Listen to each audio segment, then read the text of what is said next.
Hey guys, it's Sam, and this is my spoiler-free review for Assassin's Quest by Robin Hobb. This is the third and final book in the Farseer trilogy. I have done reviews for the first two books, so while this review will not have spoilers for this book, it might for the first two, so I'll link those on the screen for you to check out. This book directly follows the events of Royal Assassin and a lot of the horrible things that happen at the end of that book, and the trauma that Fitz now has, and obviously the quest that he wants to go on to wrap up this trilogy, which is the first of a bunch of series, I think 5 series that are all a part of the Realm of the Elderlings overarching series. So first off, I'm going to talk about the world building. This book has the same kind of world building that's in the first two books, where we have these kind of like add-ins. They almost feel like footnotes, but they're chapter headers that kind of go into some of the things that are going on in the world and explain some things about like the magic or like the royalty or things like that. But I would say that this book doesn't have a ton additional world building to things that we don't already know. It does go a lot further into the skill magic, which in this world there are two different kinds of magic. The wit, which is the look down on magic and is between people and animals, and then the skill, which is a kind of magic that is between humans. And the skill is definitely seen as more of like the royal magic and is really like a mover and shaker within this world, but you didn't really know a lot as a reader about the skill until this book, I would say. I think a lot more gets unveiled about it. So that is interesting, because one of my sort of complaints, I mean not really complaints, but one of the things about the series that I noticed is like the skill is so important but we don't know that much about it because Fitz doesn't know that much about it, and in this book he learns a lot more about it.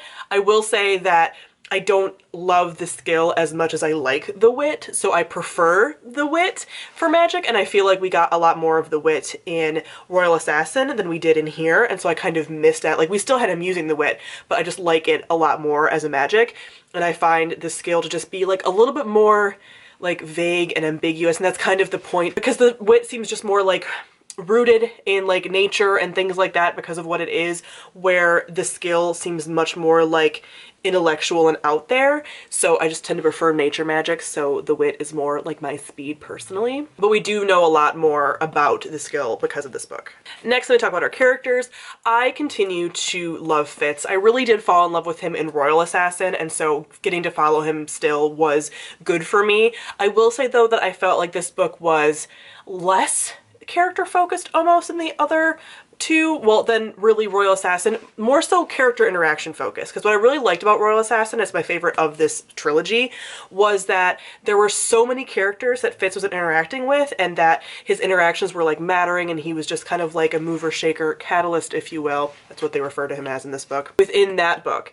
And you get less of that here. There is still a fairly wide cast of characters, but I just feel like you get less of those interactions. It's so much more about like the skill and him learning about the skill and also dealing with his trauma of the things that happened in the second book.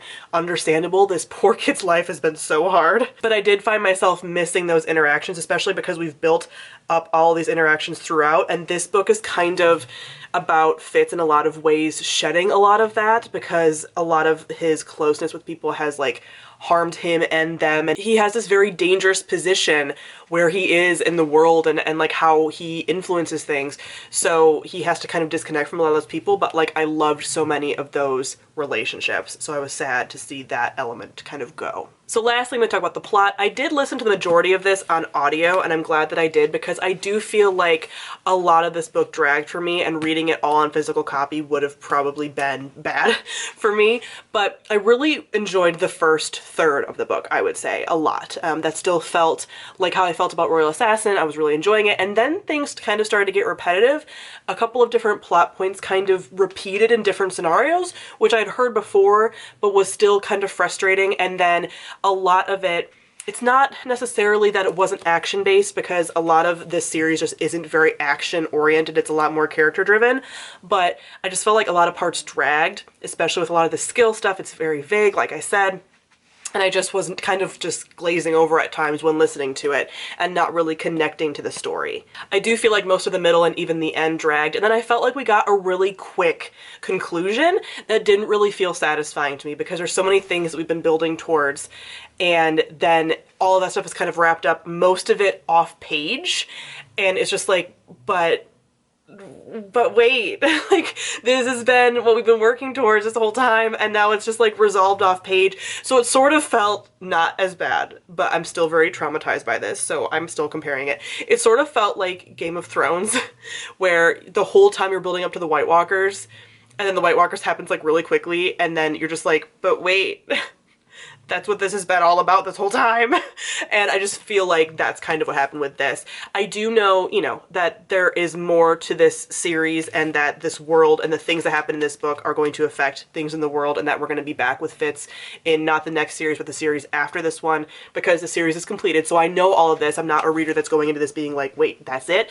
So I know that, but it is still kind of disappointing. I do know that, and people have told me also, but I figured this before they told me, that there are things in this book, especially in those parts that dragged for me, that are important and that will pop up later on in the story, in the series. So I am excited for that, but that doesn't mean that this book still isn't fulfilling if it becomes fulfilling in retrospect. I have respect for these kinds of books. I feel like The Magicians by Lev Grossman is a similar book, where that first book was not fun to read, but then it becomes really important, especially in the last book in that series. So I get that and I can deal with it, but it still makes this one a not fun reading experience as much as it could have been. So the writing was still beautiful. I still really love Fitz. I just didn't find this as enjoyable of a book as Royal Assassin was, for example, and as I think a lot of the other books in this series will be, and I gave this 3 stars. I will be doing a spoilery discussion on this, so I will link that on the screen if you're interested in checking that out. So comment below, let me know what you thought of Assassin's Quest. Thank you all for watching, and I'll see all of you guys soon. Bye.